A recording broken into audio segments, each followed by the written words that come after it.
Hey, kids, it's time for another exciting episode of KWJUDAS.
Oh my God. Oh, wait. Does anybody know who that was? Hey, man, where'd you find this? I don't know. Where the hell did we find you goofballs? This is Blvck Hippie on KWJUDAS Free Radio Provo. And really, where are you from? Memphis, Tennessee. You're going to want to talk more into the mic. Memphis, Tennessee, home of that nigga Elvis Presley. Elvis Presley was Yeah. from Tennessee. Memphis, to be exact. You know, I work at Sun Studio, so I get paid to talk about Elvis and Johnny Cash. Oh, and yeah. how all of them got their start in Memphis. So I'm not going to be the resident Elvis expert, but I can promise you. what do you mean? Like they take people on tours and Yeah, we see the studio. We see like a gallery of a bunch of like memorabilia, and then we go to the actual studio where they recorded. We actually recorded 2 songs at Sun Studio, Bunk Bed and Rhodes Ave. Won't Be Made on the record. So that was like what we recorded there. But before I worked there, but I You guys recorded in the same studio as Elvis. unfortunately yes. No shame, no shame. Uh, Elvis had a couple good ones. I mean, I got no beef with Elvis. I do have one funny joke about Elvis Presley. Let's hear it. I once got in trouble for it at my job, actually. What? So here's a question I will ask everyone in this room: Okay, this better be good. Do you think right now you could beat mid-20s Elvis Presley in a fist fight? No. Okay, see, no one asked the important question, which is where.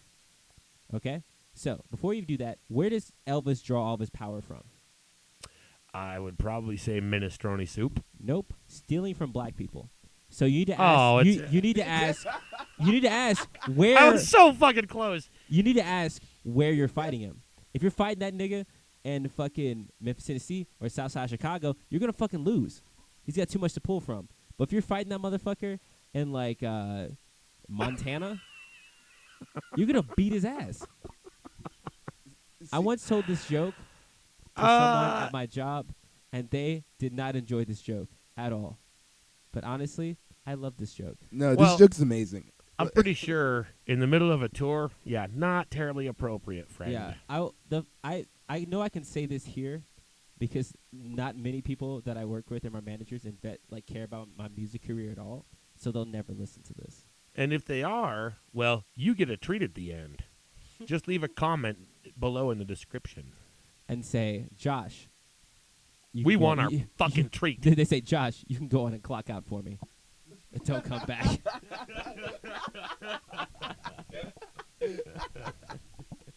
Gorgeous. Absolutely gorgeous. Well, fuck Elvis anyway. We got this next song coming up. It's called Answering Machine. Is there a story behind this one? This one was one of the early ones. Me and Casey kind of started me and Casey started kind of like co-writing a few songs together. This was like one of the first ones he kind of brought to me. He came with the chord progression. Casey! Our Who the drummer. fuck is Casey? All right, Casey's our drummer. Oh! Hi, Casey! Hi. Hey, Casey! And Have a beer. yeah, it was We like- should... Yeah. We should introduce Oh, ourselves. definitely. So we got Casey, who's the drummer. While we're I'll, here. I'll do it like we're playing live because everybody has nicknames. So on drums, we got Casey, a.k.a. Case Mace, a.k.a. Briefcase, a.k.a. the Human Drum Machine. I love that guy. Woo, woo. All right. And also, we got Tyrell. Our bass on bass, we got Tyrell, a.k.a. Used Pirel, a.k.a. Can't You Tell, a.k.a. Dusty Trail. That's this guy. Yep. And then on vocals and lead guitar, you got me. My name is Josh. I'm sad a lot. Yay! Bam, introductions. Tyrell, you are killing the studio audience, man. Yeah, Honestly, I'm just trying to like fill it out. so You know is what I it mean? true that you once had a job on the Eric Andre show as an audience member? So you know all the like yelling and screaming that you hear Eric Andre doing? That's me. They Really? just All dubbed of me it. in. They just dubbed me in. We're actually told not to say non-factual things on the show. That's true. Therefore, Tyrell, No. you need to retract that right now. I am not or I will supposed to punch say you non-factual. You guys I can will talk punch whatever you shit you want. and your left big toe if you keep coming that spicy with the non-facts. You know what? I'm going to let it fly because I actually want to believe that. So We got the guy from Eric Andre here on my show tonight. I will say truthfully, Fuck yeah. when I was in college, I was a sophomore in college, and in my Instagram bio, I started watching BoJack Horseman. So I put in my Instagram bio, back in the 90s, I was on a famous TV show, and someone I went to school with messaged me, and I said, I knew it. I knew you were on all that. and they were Oh, serious. shit. So just You- so everyone listening knows. What sucks is I was waiting for you to, like, I don't know. I'm glad that got cleared up before I said something. I mean, yeah, because clearly Keenan Thompson and Josh Shaw are the same people. Was Keenan the only black dude No, on it that was show? Kel was on there too. But Oh, I wanted to do Keenan because it would be even funnier. Because we don't have similar body types. I want to try to make it as far left field as possible. Because, like, this nigga did that during summer break and expected me to look at him the same in the fall. Yo. Yo, now when I fucking got my key to my dorm, I did not look at that nigga the same. Wait, The audacity. So like this is completely left field, right? But have y'all ever seen the last episode of Kenan and Kel? No. It's weird, dude. It's weird. You hear me peek the mic? That's how excited I got. You're gonna have to indulge now. Yeah, of course I'm going to tell you about this. Okay, so pretty much what happens, right, is that Keenan's like, yo, Kel, I'm going to college and I'm leaving you, right? And Kel's I wasn't wondered how they broke up. Yeah, That's but like, sad. no, this gets crazy, right? Y'all are going to be like, what? By the end of Does this. Kel get into college? No, okay, so Keenan, no. Does orange soda save the day? Josh, no, you don't understand where this story goes. It's No, nigga, gotta be something to do with orange soda. But Damn, why y'all hit me so fucking hard? Fuck, nigga, I gotta play tomorrow. so All right, I want to hear the fucking story already. yeah, so Keenan is going to college, and he's like, I'm gonna break up with you, Kel. And so Keenan and his whole family goes to like California or some shit, like to some other state. They're doing like a road trip to take him to college, and Kel like hides in the trunk.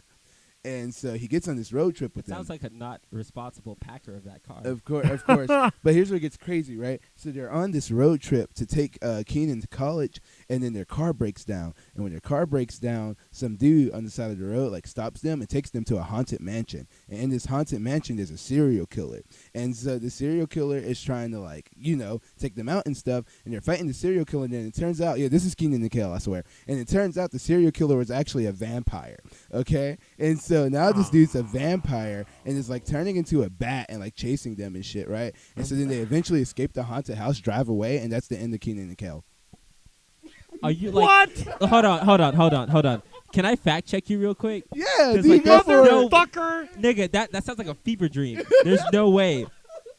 Like, you just went from kind of scary serial killer to way less scary vampire to not even scary bat? Yeah, dude, I watched a YouTube video about this shit like recently, and I was like, The fuck? "What the fuck? What?" No, I no. am not Two hands happy better about than this. none. Part 3. During their typically wacky Rockville trip, Keaton and Kel try to unravel the mystery behind their eerie dinner host. No, this is like It's real. no, It's this is real. weird. No, this is fucking weird. No. Like I'm like legitimately I'm scrolling down of the Wikipedia synopsis of all these episodes. I did not think this is how the fucking show is already going to go. We've listened to one song, folks. Blvck Hippie. No, this is real. KWJUDAS. Yeah, This is dude, legit- you know, no, this it's is real. legitimately It's real. I know. Well, I'm not questioning the reality. We just, can only say facts on this show, dude. We can Bro. only I'm say elaborating facts. the point that we're not even hardly that into the show. Oh, This is man. already the direction that the show has taken. I love it. So, what's the conclusion? That Tyrell was right, dude. Like that is like no, that's like legitimately like that is. Can I be honest? That is slightly unsettling. I don't know why it is. It is. At least It's they a TV show, escaped. but like it's still like the It's not fact- unsettling that you were right. It's unsettling that what you said was true. Yeah. Like I didn't expect to find. I found 2 sources. So I found the Google synopsis of the final episode, and then I skimmed through the synopsis of the last because the last episode was part 3. So there are 3 different parts. So I read the read the synopses of the last. it 3 was a episodes. TV movie, by the way. Yeah, That's no. why it's 3 parts. Yeah, so damn like no, that's Dude. like no, that's You're like, not allowed back on the show. Tyrell, you've kept that. You've told me so many stories I don't give a shit about, and you kept that from me. You were like, Josh, you want to hear this one time I got a fucking bagel, and it's not an adventure, but you were holding this back? Oh, shit. I'm low-key kind of pissed. But you kind of sprung it Wow. on the right time so I could be recorded at my real-life, real-time reaction. That is insane. Ladies Is and that why gentlemen, SNL is the way it is? Yeah, probably. Where's Kel? The vampire got him, dude. That's fucked up, dude. That's fucked up. Because you said the vampire turned into a bat. yeah, he turned into a bat or some shit, and like they So all the- got away. The fucking bat got him. Could you imagine how bad that bat looked? Because that was in the 90s. Could you imagine how I'm unreal... already imagining Could you it. imagine I've that been shit was... That imagining shit, you it. probably could see the stick and the guy holding it with his sweaty-ass hands. Wait, somebody, just wait. Somebody's gonna like because this is like my fever. Like this is like my fever dream memory. This isn't like a for seeing accurate memory. And somebody's gonna like on the internet gonna fact check me super fucking hard in the comments, and they're just gonna be I like, wanna see what? this They're happen. gonna be like, well, actually, in the 13:27-minute mark, he doesn't turn into a bat. He turns to a mongoose. And I'm like, dude, what? Actually, if I remember right, I think it was a mongoose. Now that you mention it, yeah, I don't know if it's starting to come back to me. I don't know if you keep with our TikTok, but when we did that anime facts thing, everybody's in the comments trying to call me a liar, which is hilarious because like I know what I'm talking about, but also like I'm on tour, so I have shit to do. I can't respond to these niggas, but like it's just funny because someone's like, "There's no way black anime drawings were affected by Sidney Poitier," and like all it does is literally take like a side-by-side photo of an older drawing of like a black anime person and Sidney Poitier to prove that I'm extremely right. I watched this video. It's really interesting about how Sidney Poitier affected how black people were drawn in anime, because Japanese people were pulling from like old minstrel portrayals of black people, which is a whole thing. It is a fact. It's a very easy, like all you have to do is do a side-by-side photo and you'll shut the fuck up. But these niggas are like, this nigga's making this up. You think I'm making something up, man? You think I have time to make up anime theories, bro? I get bitches. I'm not doing that shit. Like I have shit to do. I have a 4-year-old daughter. Like you think I'm worried? I'm worried about how my daughter's going to college. I don't give a fuck about making up an anime theory just so someone can get mad on the internet. Like fight me. I'm from Memphis. Fight me, nigga, in person. Anyone else making up those crazy theories obviously can't possibly have kids or a life. Yeah. There's no fucking way. It's just so. I was just like so weird. They're like, this man's lying so passionately, and I'm like, man, can I be honest with you, man? I do not care enough about anything to put that much level of lying into anything. Right? I was like, I don't lie. Like my whole thing is like I am like really serious about not lying. Like that is like a thing in mind that I've had in my weird moral code for a very long time. Yeah, it's understandable. It's only because I'm very good at lying. I realized very early in life that I'm really good at lying, and I was like, I will never use this for evil. That means that you're a good actor. So I will only use it to convince people that I listen to some links they send me. That's when I use the lying. Salesman. Yeah, that's what I use the lying. When someone's like, hey, man, when I was working in the restaurant industry, it's like, hey, is this dish good? I would say, yeah, it's sensational. I eat it at least once a week. Yep. That shit had meat in it. I don't eat meat.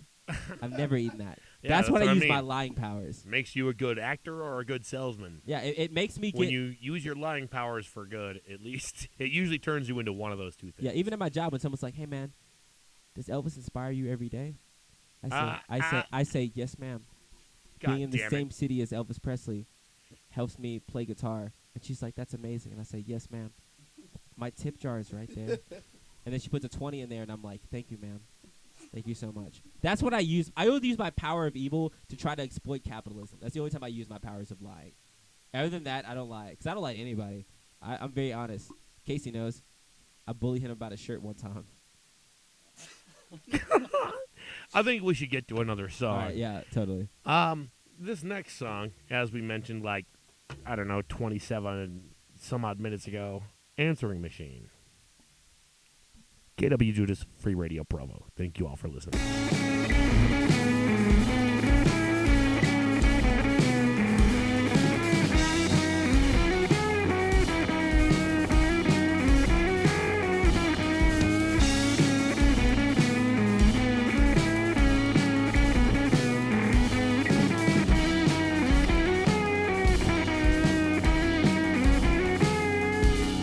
It's Sunday afternoon, it all feels the same.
Oh my God.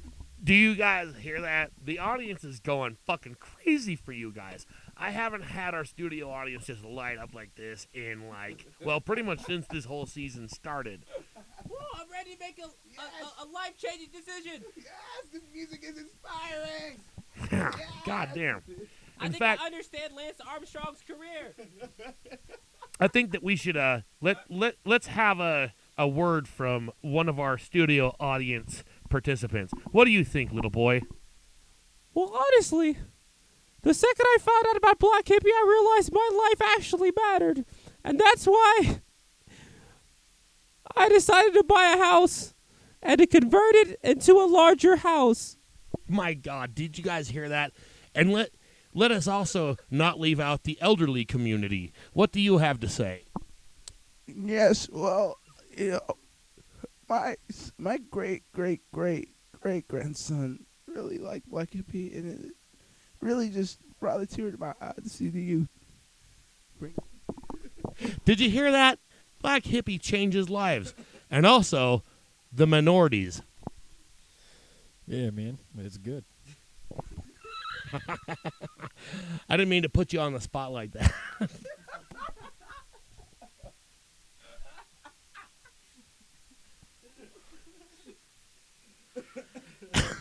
You're the minority in this room right now, just so you know.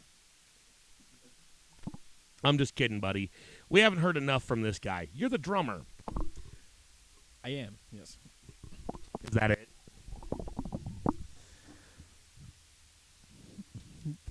Do you want the whole backstory of like the entrance into the band? I do, but I also don't want to have to hold your fucking mic the whole time.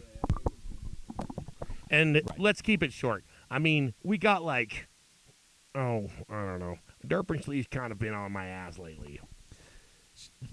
So, a really good friend of mine I went to high school with used to be the drummer in Josh's previous band. Right. So you're the second to the longest standing member of this group, right? Word. Is your mic on all the way? Just making sure. All right. Continue.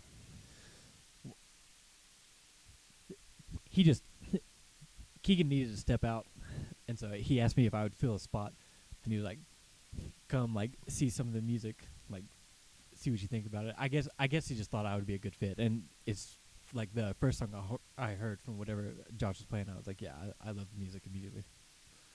Hell yeah. About what year was this? It had to be 18, because that was when Keegan stepped away early. His last show with us was April of 2018, so it had to be you definitely saw that February 81 show. Yeah, I remember. Yeah. So February of 2018 was the first time he saw us. So how long has Blvck Hippie been a band? So Blvck Hippie's been a band since 2017. It started out of my dorm room in 15, 16 was when it kind of started.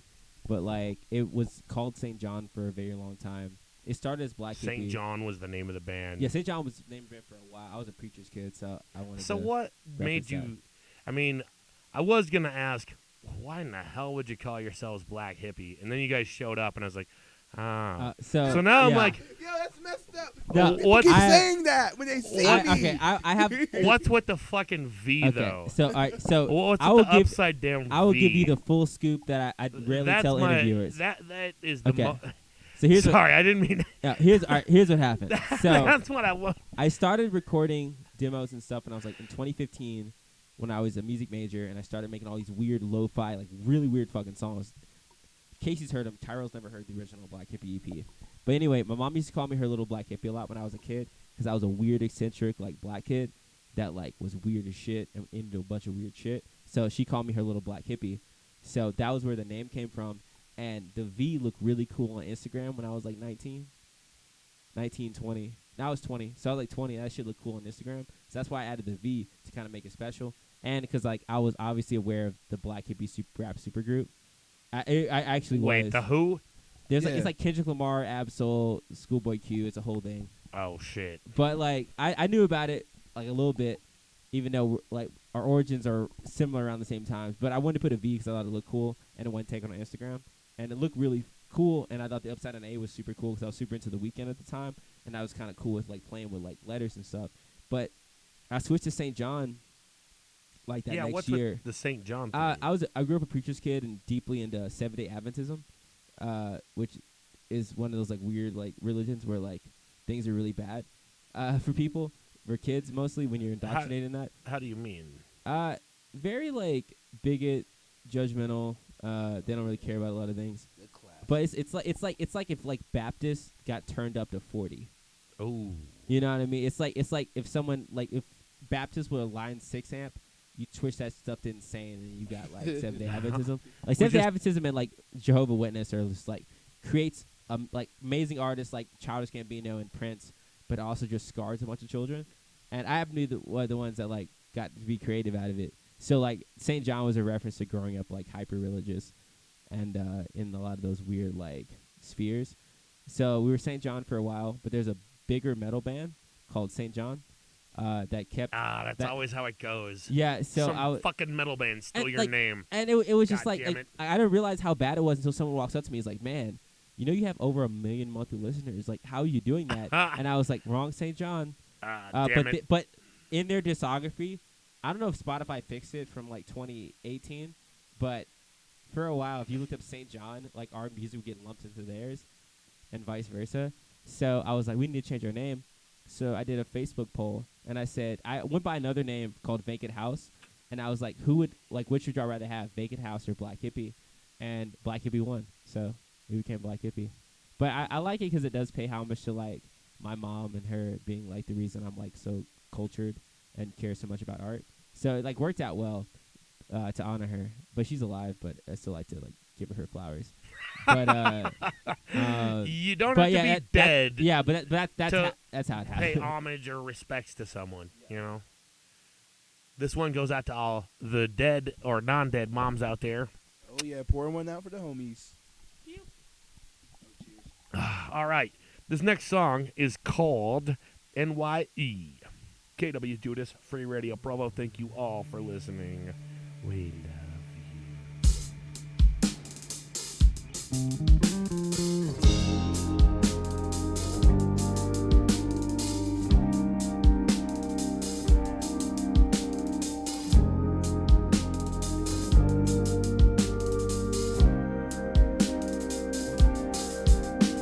Sometime before New Year's, but after Christmas Day, I'll be where you want me to be.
was Blvck Hippie on KWJUDAS Free Radio Provo. Thank you all for listening. Oh, shit, I forgot. Woo! My yeah, fucking God. You're too kind. Our studio audience is just fucking on it tonight. So, we were talking while listening to this song about Yeah. the synth parts and how kind of crazy it was how this whole thing came about. Yeah, so I don't remember the synth parts and 90% of the synth parts on this record. So, like, we recorded most of this record in 3 days. So, like, synth, any key parts, and vocals were all done on day 3, which was the 21-hour day. So I was doing all of these synth and, like, key parts at, like, 2, 3 a.m., so I don't remember anything I played. And Casey was bringing up something that I didn't remember, obviously, but... Right. These were 3 days back to back too. So Yeah, like, yeah. This wasn't just on this song. This is on the whole The album. whole album, yeah. Goddamn. we recorded a tape, so like the initial tracks were all like pretty much one shots. Right. Yeah, That- and then Casey brought up that earlier that like I was coming in and out of consciousness to like write Yeah. these synth parts, which is really funny. I did not know that until today. That was the part I found particularly amusing. So, were these parts pre-written, or were you No. just like slipping in and out of consciousness, like, something just came to me again, you know? Yeah, no, like some sort of an completely- oracle. The only songs with pre-planned synth parts was straight to TV movies. All the other synth parts on this record were not pre-written. I knew in my head that like I wanted synth on it, or key parts for it, so I just like came with all of it on the spot. Word. And apparently, according to Casey, I was coming in out of consciousness because I was like napping in Casey because a lot of hard days. So That's fucking awesome. yeah, it's which is funny because whenever someone asks about a synth part on this record, I'm just like, man, I have no idea. We wrote this song in like 10 minutes too, like one. Oh, late yeah. Wednesday. Yeah, we're so this before me, Casey, Ann, and Vivian, who are two managers / girlfriends, moved in together. Me and Casey lived together, and we would just get fucked up a bunch, and like we would just like play instruments, and we were just jamming, and I had this chord progression, and we started jamming it, and I was like, oh shit, and Casey's like, oh shit. So we look around, and I put the looper pedal on to loop the chord progression. My looper's kind of out of time, so Casey had to fight for his life that whole time. And I started playing like the da da da da da da da da da da, and we were like, no, it's going on the record. We wrote this like this happened like 2 weeks before we went in the studio. Like a lot of like the record, how much of the record was written like a week or two before we went in the studio is like actually kind of hilarious. That's pretty amazing. But Drunk too. yeah, we were really drunk. Yeah. Even more amazing. I will say a fun fact about the entire record is we had a deal with yerba mate, like the caffeine drink or whatever, Yeah. and those have a lot of caffeine. So we had a bunch of free yerbs for that studio session. We all drank about 4 a day. Which Jesus, why? yeah, which if you drink like one, it's an insane amount of caffeine. We drank 4 a day. that stuff tastes like an old Oh man's no, you ass. can't diss the mate. That shit's been saving me on tour. It does save, but I will say the funny thing about that Oh, I was just why did. I brought it up. yeah, I love Was that stuff. all of the demos, like no one's heard the original demos. You haven't even heard the original demos. Ah, The original demos are 10 to 20 BPM slower than the album. We live tracked pretty much the majority of the record, other than vocals and synth, and I had to retrack all the rhythm guitar parts. But like all the leads, all that other kind of stuff was like done live, and like bass and bass was retracked by one of my friends. But a lot of like the drums and like a lot of the playing were live, and that's why everything is so fast.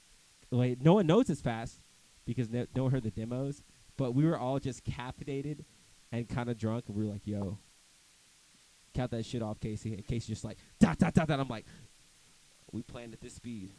Who's gonna stop me?" And honestly, like I'm so glad we did, because man, that album would have yeah. been so slow.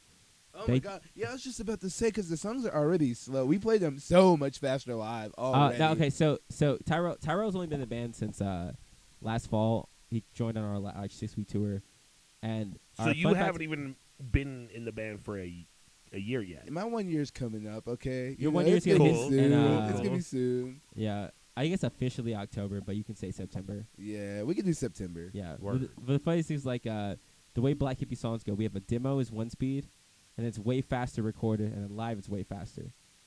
I think it's kind of cool when you can actually keep it together, and you release actually those different versions, you know, because for the fans, it actually is like a whole different version of that song. Yeah. You know. It really is, and I think kind of like all the live sessions we do, like Audio Tree and stuff like that, kind of really like showed off that like it's different live. You know what I mean? Oh, definitely. Like a whole Right. different vibe, and we bring this whole different type of energy and stuff, which is really fucking cool. And Tyrell's a huge proponent of that energy, I will say. Like, we had... You're the bass player. You have to be. Yeah. Yeah, Bass players are either they're usually the ones who are just like a lump, or they're the ones that are like, even if they're not doing anything, Yeah. they are putting forth way more fucking energy and effort than they ever should be, almost.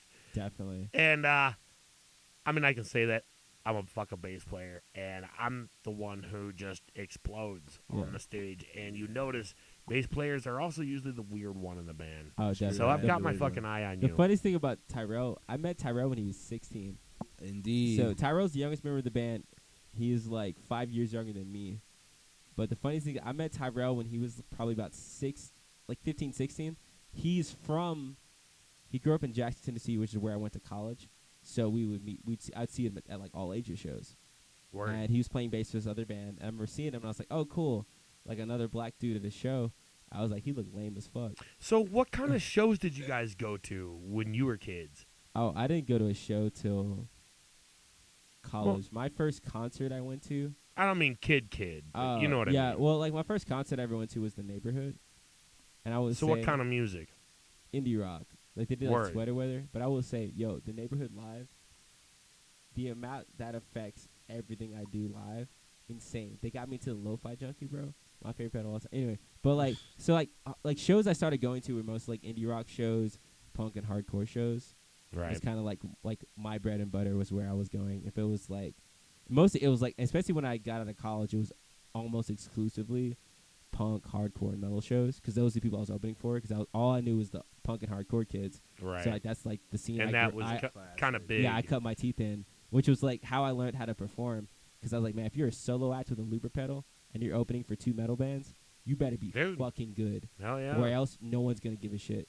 And that's how I kind of learned. Like I cut my teeth a lot, and that's why I learned. That's where I learned how to mosh, which is why I don't mosh anymore.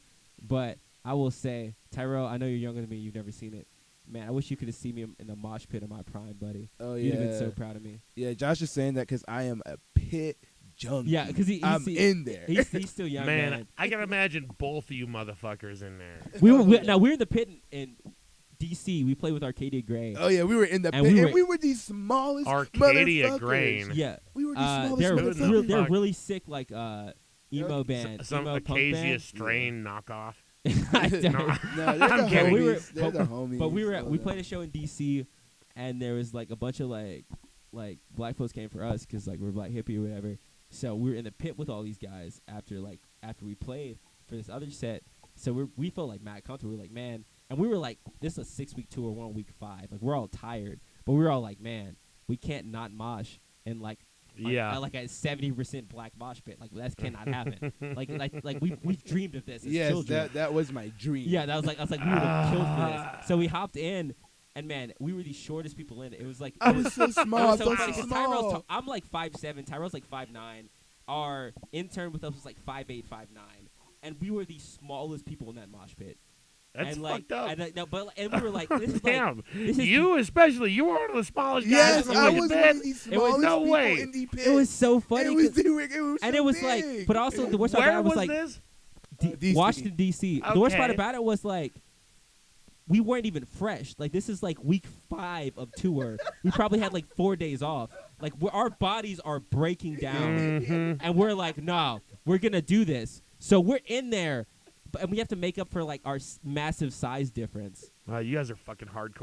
And bro, we went off. We I, did go but I, off. did, We I had were to in the tap pit. out after the 4th song and had to come back in because I caught 2 elbows to the back of my head. Jesus. And like, if I was not the Hell yeah. front man and lead guitar player, like I would be like, I could power through. But I was like, no, I need to get the fuck out Yeah. of here, and then I'll come back.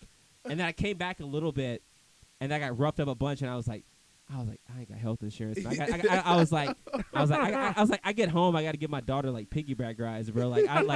So I thought I had to tap out, which bummed me out because like young Josh was in my body and was like, hey man, you used to destroy mosh pits as like a 5'7" skinny nigga. Like you were that guy. No, that wasn't the pit for it. Like I think the worst part about that mosh pit too was that I was so fucking small that the dude's like elbows, like multiple people's elbows, were like face level to me, dude. So any like motion you would do, it was game fucking over, dude.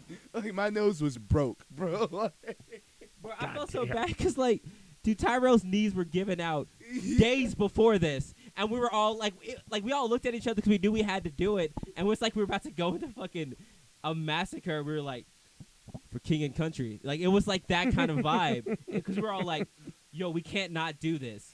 We have to. Casey was going ham. Casey was cool. Casey, were you in that pit? Casey was in the pit. Casey was fine. No, Casey fought his way through like he was Kareem Abdul-Jabbar against the defense. Wow. Like nice. Colin was getting tossed around. I was getting wrecked. You were getting wrecked. It was just the four of us. Celeste hopped in a little bit, but Celeste hopped back out. So it was just the four of us. So remind me one more time, what band were you guys at? It was Arcadia Gray. We played a show with them in D.C. while we were on tour in the fall. What was Are they- the name of they're the still- venue? You It was remember? called The Pocket. The They're Pocket, still out yeah. there kicking ass. Yeah. Mad props. Let's cut to another song. We have Durpenshlee commercial coming up next. And, of course, we have to play, some word from our sponsor because they're the ones who keep this show alive, folks. In the meantime, this one is called Bunk Bed. KWJUDAS, free radio, Provo.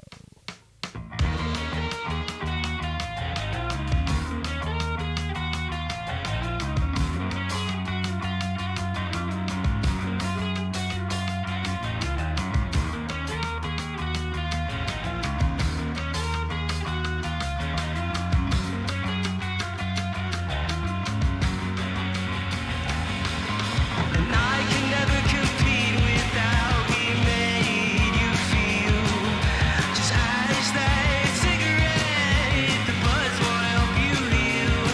Is it always this cold up in his room? Really needs repairs, and you only respond, is it okay? If someone cares.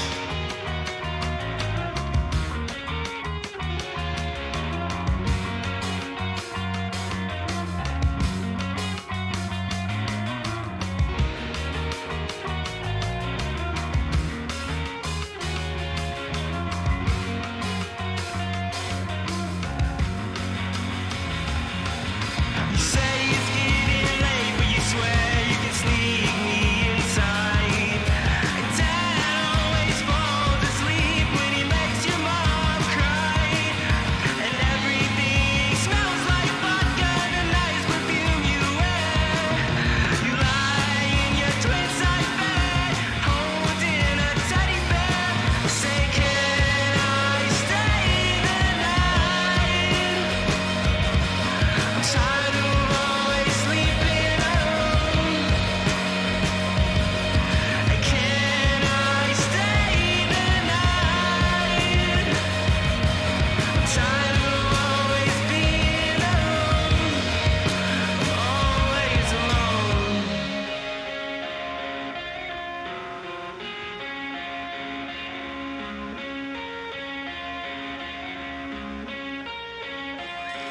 I guess we're all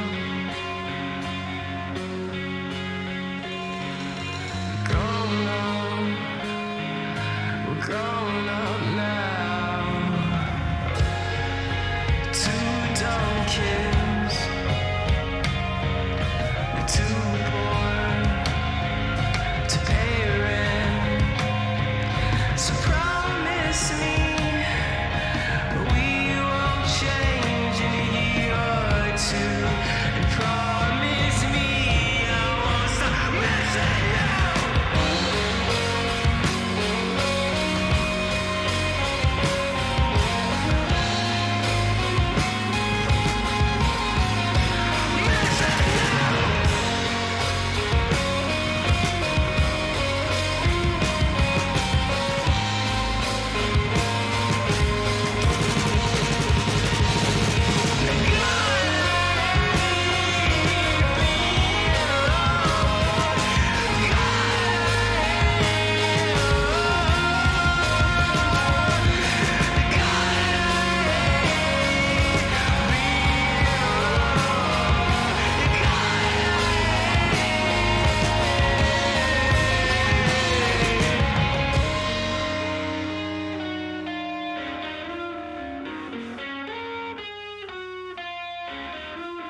like Durpenshlee?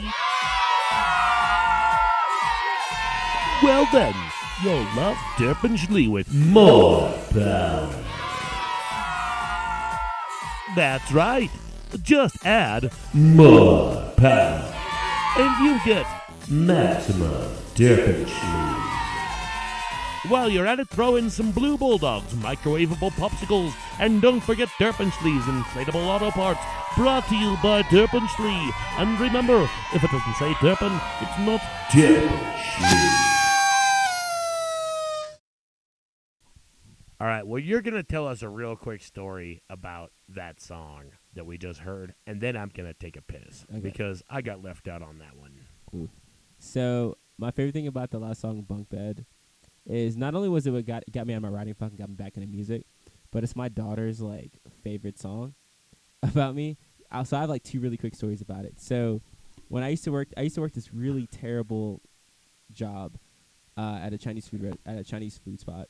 I was a delivery driver and I was a host, but during COVID I was just a delivery driver during like the lockdown or whatever. So I would keep my daughter, but I would work in doubles. I wouldn't see her a bunch. So she would make my girlfriend keep replaying the lyric video to Bunk Bed because she knew that was me. Right. That was 2 years ago. To this day, every time I play the riff, she goes, "How do you know that? That's your song." And she also like watched a live stream one time of me playing music, and she didn't recognize it was me until I played Bunk Bed. So I love that song so much because she is obsessed with that song. Well, hell yeah. And of course, you have to tell two stories when I gotta pee. What's the second one? The second one will I could have just like said, I'm gonna go pee and then cut it off. But I want to hear the second all right. story. So my second story, I wrote Bunk Bed when I wanted to give up and quit music. And I played the riff. I just picked up a guitar. I got off work. I played the riff. Like, I picked up a guitar and just played the riff. And I was like, this riff sucks. I'm never going to use it. And I was going to give it to one of my friends who ended up playing bass on this record, Joe Kyle. I was going to give it to him to, like, produce with. But then I capoed it and played the riff again. And I was like, no, I'm going to keep it. And then Bunk Bed became Bunk Bed. Yeah, fuck Joe Kyle. Nah, he's the You homie. don't get that riff. Yeah, he won't get that riff, though. But he love him, though. Rip Joe. All right, well, I'm going to go pee. And Joe Kyle, I hope you heard that.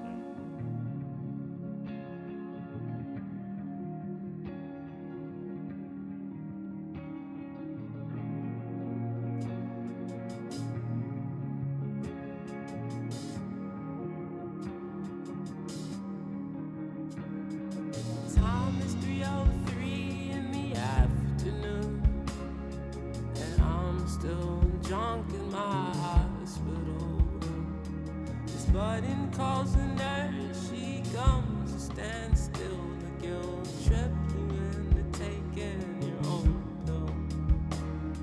Let's hope you get better or you pretend that you are. You said it started with the ride until I crashed your car. But who can I hurt if no one loves me? 'Cause the longer I'm alive, the less I wanna be.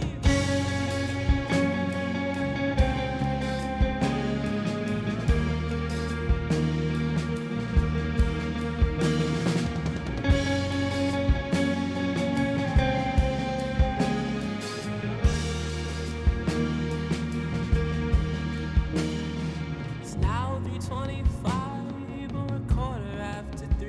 This place gives me a headache and I can hardly see. It seems that nothing's changed, but the date on the receipt is worth the price of admission for a front row seat. I wanna watch the movie where my friends aren't dead and where you understand everything I thought I said. Instead, you're the disappointment I thought I'd always be. So the longer I'm alive, the less I wanna be.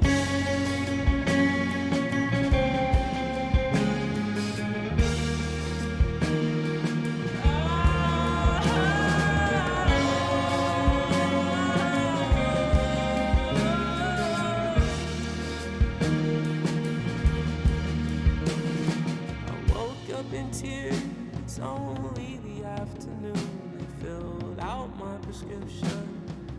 go home soon. This one's for the nightmares, the other makes you feel the same. Nothing gets better, it just numbs the pain. It's not your fault, it's just the way you were built, and the years that have passed in your survivor's guilt. You show up once a week saying no one can love me, so the longer I'm alive, the less I wanna be.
That was a really sad. So we probably shouldn't be that happy about fun that. fact, that's my mom's favorite song on this album. Oh, so she likes sad songs. I honestly don't know. Hey, I don't there's think she likes nothing me wrong being with sad. liking sad songs. But she kind of rocked with it though. Like Tyrell, you weren't in the band yet, but when this record dropped, I was working at some studio, so we had like a listening party there. Wait, I was in the band by then. Well, you weren't no, you hadn't played a show with us by the time the album dropped. The album dropped like a week before you played the show with us. I got my time on mixed up. So, I and my amazing girlfriend Vivian got really high, and we had an album release party there. And my mom was just like, July 5th is just like my favorite song on this record, and I was like, man, that shows how much my mom is awesome, because I literally saying it, the longer I'm alive, the less I want to be, and she's like, this man's spitting. That's cool. I think it's so cool. I love my mom so much. Any mom that thinks their son is spitting, well, we already rose a cheers to the moms out there. So, Oh, we did. well, fuck the moms out there. Here's to all the. Are we drinking for that? Yeah. Cheers. You guys actually rose a toast to fuck the moms out there. You didn't even let me finish. Wait. I'm sorry, Come man. on, man. I'm sorry, Mom. I love you. I do love my mom I very was dearly. gonna You say. really fumbled the bag. I'm sorry. Here's to all the dead grandmas out there. Oh man. Yo, dude, my late grandmother, rest in peace, was one of the driving forces that got me to like write music. Actually, so. Dude, if Dragon Force can get you to write music, and your grandma's into them, then damn. Yeah, yeah. So shout out to my late grandma Judell. You would be very proud or disappointed of me. Who knows? My grandma was fucking crazy, and god damn it, I love it. Man, That's a whole nother story. My grandma once spent an entire 2 years consistently asking me about an ex-girlfriend. My grandma spent a whole 2 years in a shoebox. Man, I don't know. I'm just so like if it was a lady that lived in the shoe, she could have been that lady's landlord actually, because it's a shoe box. I think you might be onto something. Yeah, she's broken the code of capitalism. Yo, yeah, it's all falling apart. I think that we need to start focusing less on the shoe and more on the shoebox people. But we did kind of agree that we wouldn't get political here. I was going to say the what American came people- first, the shoebox or the shoe, but I don't want to get religious or I'd say philosophical. the American people deserve to know about. I'm sorry. I haven't gotten to do an Obama impression since 2008, so I got excited. Come on, let's hear it. No. Before I even talk about the people, I think we should. always talk about potato salad. That's fake news.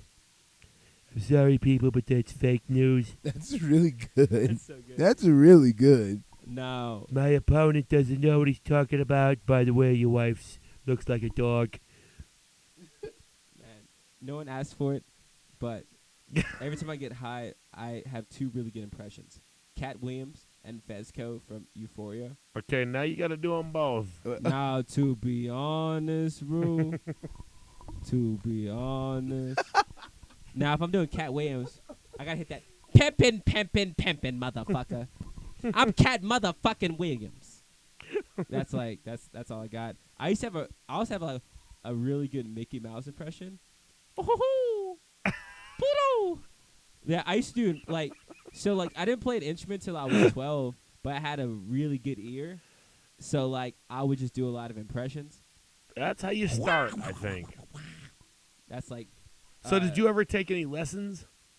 I was a. Or do you mostly play by ear? So I was doing classical piano from 12 to 18,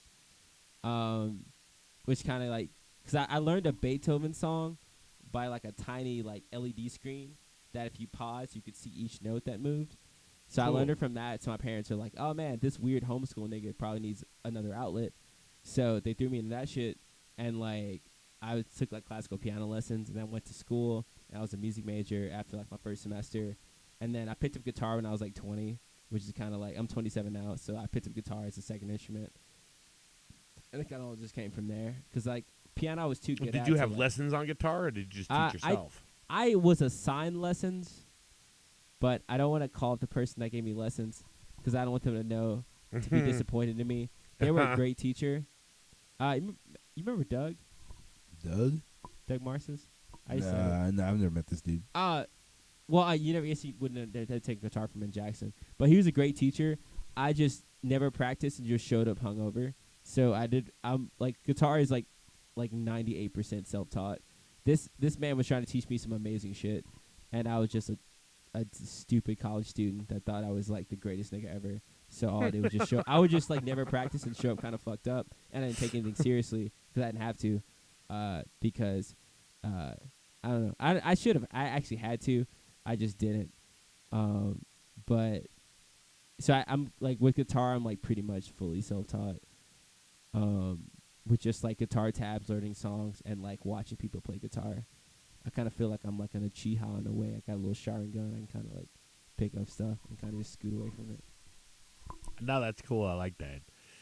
Everybody learns a little bit differently, and it seems like you kind of pick things up a little similarly to the way I do, as far as music and everything. So we have one more song, but before we get into it, two things. First, pray tell, where do we find your music? You can find our music on every streaming site that exists. We are Blvck Hippie, but there's a catch how it's spelled. Oh, It is BLVCKHIPPIE. And if you happen to throw a 901 at the end of that and make it a full word, that's us on all social media. So you keep up with our touring schedules, our shows. And take away the 901, you can find us on all streaming sites. And we had a record hit over 1 million streams a month or so ago. nice. And If You Feel Alone at Parties actually cratched 1 million while we were in the tour van driving to Utah today. Hell yeah. And tomorrow, Bunk Bed's going to hit over 100K. Oh, I didn't know that. It's That's only news to me. 100 or so away from it, and that's chump change. So, which is super cool. But you can find us on everything. Yeah. Well, it sounds like you guys are doing real well. Also, before we get into it, before we even started this show, you said you had a story about one of the weirdest things that had happened to you. Oh, yeah. And we're all about a good story here on KWJUDAS. Wait, which story are you telling? The weirdest. Oh, the weirdest. Oh, man. Okay, because we've been through a lot, but what's appropriate is the hard part. So, What's appropriate is anything that's not quite like Solo or Serbian film. okay. If you Okay. You pulled out some horror deep cuts. We got to talk later. 'Cause I actually know those references. I know you made those references thinking we wouldn't know them, but those some good references right there. Hey, I like that. As long as we don't get that deep, I think you Alright. should be okay. I'll tell a more fun one. and I'm But gonna if tell- you get that deep, it's KWJUDAS. Yeah. I'm gonna tell a fun one. I'm gonna let y'all talk, and then I might come back and see what the vibe is after that, because I don't be too sad or weird. Don't But take any of my I will say, this whole tour has been really weird to me, because like about 2 days into tour, I'm telling Vivian, I'm like, yo, this is the tour that I've related the most to Jimi Hendrix to, because he in his later life he didn't like touring as much as he liked recording and like creating, and I was like, man, I kind of miss a lot of that aspect. And then we were playing in Seattle with like this all like black fronted bill, and I just felt this kind of like spirit or vibe of like Jimi Hendrix, like that whole time with like me performing and the other people performing. And then next morning I found out he was born in Seattle, Washington, which we were at. Ah. And I was like, yo, it's crazy. That's like weird. That's like the weirdest thing ever. And it kind of like, it was weird that I felt that the entire tour without even knowing that, which is kind of cool. And you were born where Elvis was. Or some shit. Elvis was born where I was born. We'll say that. That nigga looked into the future and saw me and decided to be born in the same city. Well, actually, he was born in Tupelo, Mississippi, technically. Which is And what of course you would know that. which is what I tell myself to go sleep at night. I work at Sun Studio.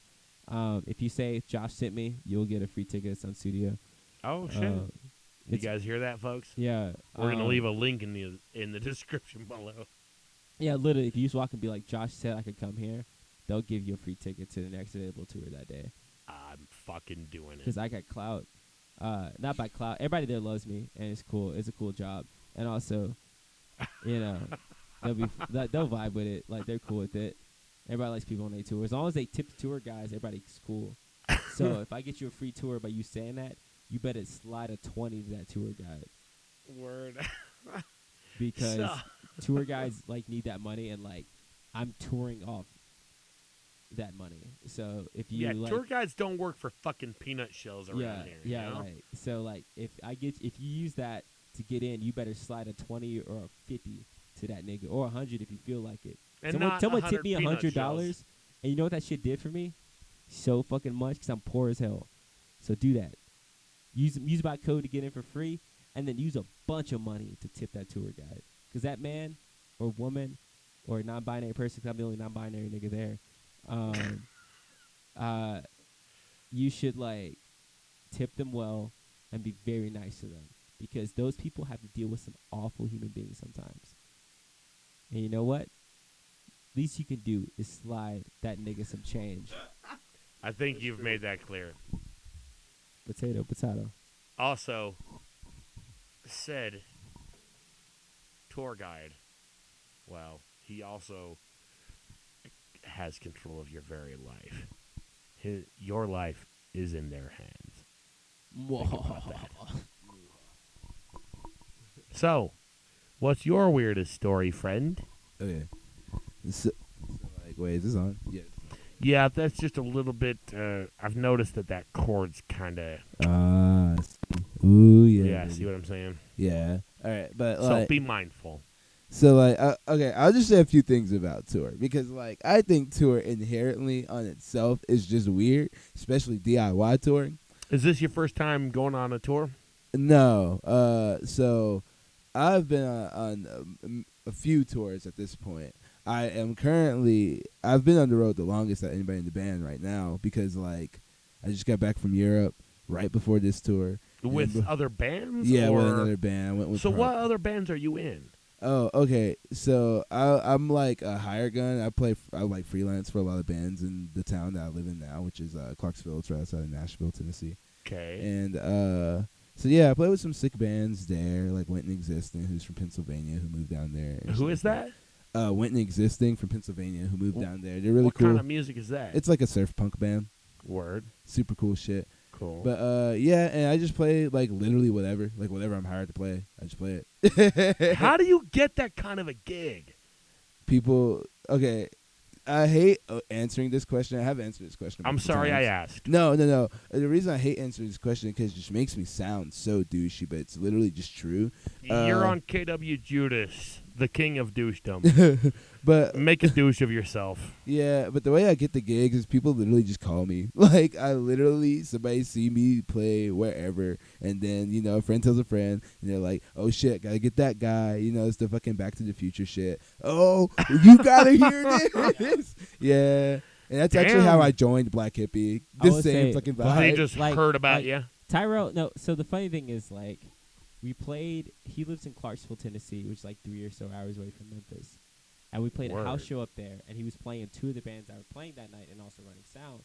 And I saw him, and I was like, oh, yeah, I met that dude when I was, like, 20 or whatever. And, like, I was like, yeah, it's that weird nigga that does at those shows or whatever. And we chat a little bit, and I watched him play bass, and I was like, the bass player we were supposed to go on tour with had to drop out. So this guy can play bass. So I was like, hey, man, do you want to disappear for 6 weeks? And he was like, kinda. It was like Hell the vibe. yeah. And I was like, cool, I'll send you the dates. And I got him, and like he was supposed to be for that tour. And then a couple of like we rehearsed once, like a bunch of us were coming down from like me and Casey were coming down for like mushrooms and shit. So like we were just like, Oh, well, fuck. yeah, we were having a whole moment. And we all go to this house. We're all like dehydrated because we played at a music festival. We all always play this music festival down there. And we rehearsed with them. And like after the first rehearsal, me and Casey are like, yo, like I feel like comfortable with this person playing music wise. And then like a couple shows in the tour, me and Casey were kind of like, hey, like we should keep him. And then Vivian and Anna were like, hey, you should keep him. And I was like, yeah, Celeste was like, yeah, I kind of want to keep him. And I was like, yeah, me too. So we all kind of just like decided that, but wanted to give it a couple of shows so Tyrell wouldn't know he was doing well. Just in case he would like slack off. We didn't want to slack off. Right. So like we kind of just like chilled a little bit. But we kind of knew we were going to try to steal him after like a show or two. He didn't know because he was just kind of like, if you guys ever want me to join permanently, and we were like, haha, whatever, nigga. But like we were all like secretly plotting to be like, how can we steal this motherfucker? And we ended up stealing him, and we got him now. Yes. Now I am a permanent member of Blvck Hippie. I'm here forever. How Or is he? devious. See, we got to keep on his toes. That way he doesn't suck. Well, now he knows your devious plot. It's That all way- been that way exposed. He'll be even more. okay. He'll be even more on his toes because now he thinks that that plot I threw out was a decoy. And he That- don't know. It was all just, an elaborate story just to fool you. Or is it? Oh, shit. Tyrell, question everything. Also, Play bass well. I don't know how we got on this tangent from weird tour stories. I don't even know how we got to Yeah, this point. weird tour stories. Okay. You're next. Go for it. And it helps if you hold your own mic, I mean, really. Casey said, I hold my drumsticks every night. I ain't holding Yeah, shit. drumstick, come on. He said, paradiddle, paradiddle, paradiddle. I'm not doing that shit. Paradiddle my ass. I play drums too, Well, until that's a different story as well. Let's hear your weirdness. I don't know. The only story I have in my mind is that music festival we played. Green Light Fest? Nah. Which festival? Was Was it it- recent? Was it RC United? Oh, no. Vault Fest? Yeah. Oh, no. Do you not know? Okay, what that- happened? Okay, bro, do you not know about, like, refreshing shows? Oh, dude, I thought you don't live in Memphis, dude. Yo, okay, it's a whole thing. He steals money, not a good person, whatever. Anyway, every time. Wait. Who? What? Oh, okay, oh man, I can't not say it on the air. But Okay, all right. There's this person who runs these kind of shows that Okay. are kind of scammy, and they screw over a lot of young musicians. And we also signed up for it because we were young musicians at the time, and we were just trying to get our band out there. So anytime someone brings up certain words of festivals that we played in Memphis, me and the other person that recognized it are kind of like, that. Continue your story, Casey. Indeed. Okay. I'll default to, like, somehow we opened up at, like, 10 a.m. and then a band of 12-year-olds, average-wise, like, played immediately after us. Fun. Pure disrespect.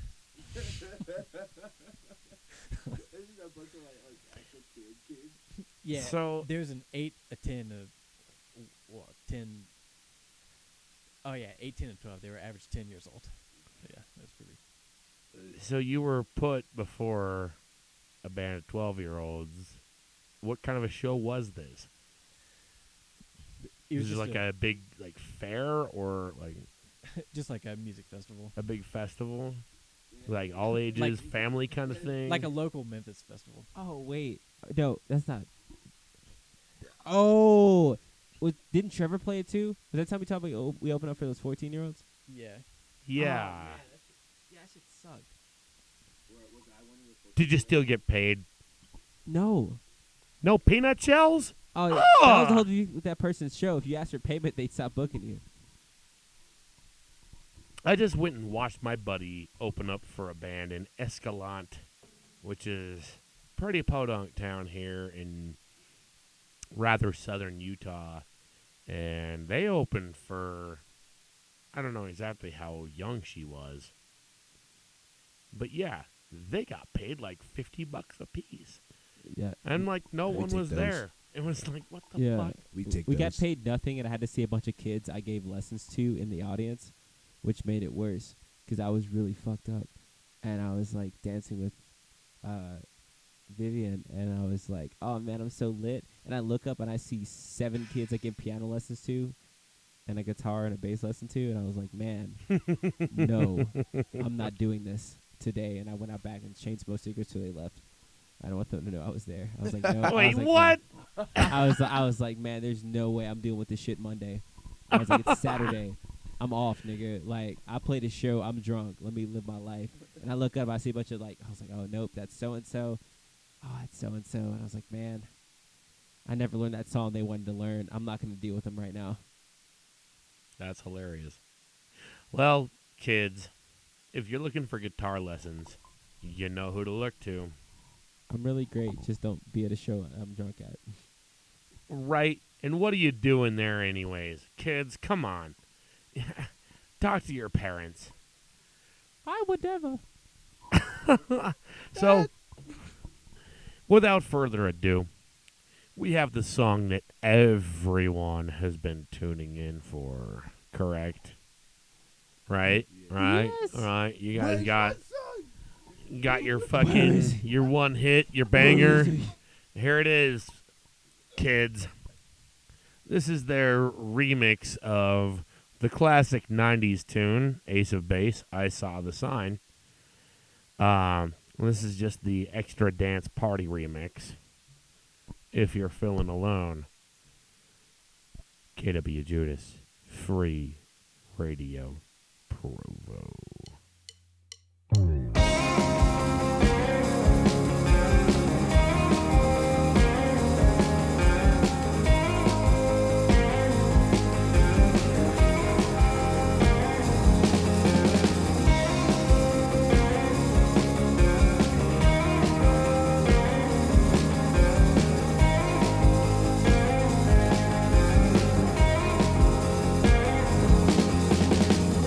Always staring at this picture frame.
We'd like to thank you all for joining us on yet another exciting and exclusive episode of KWJUDAS on Free Radio Provo.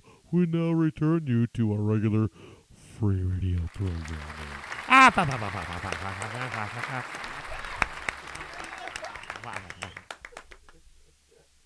Oh.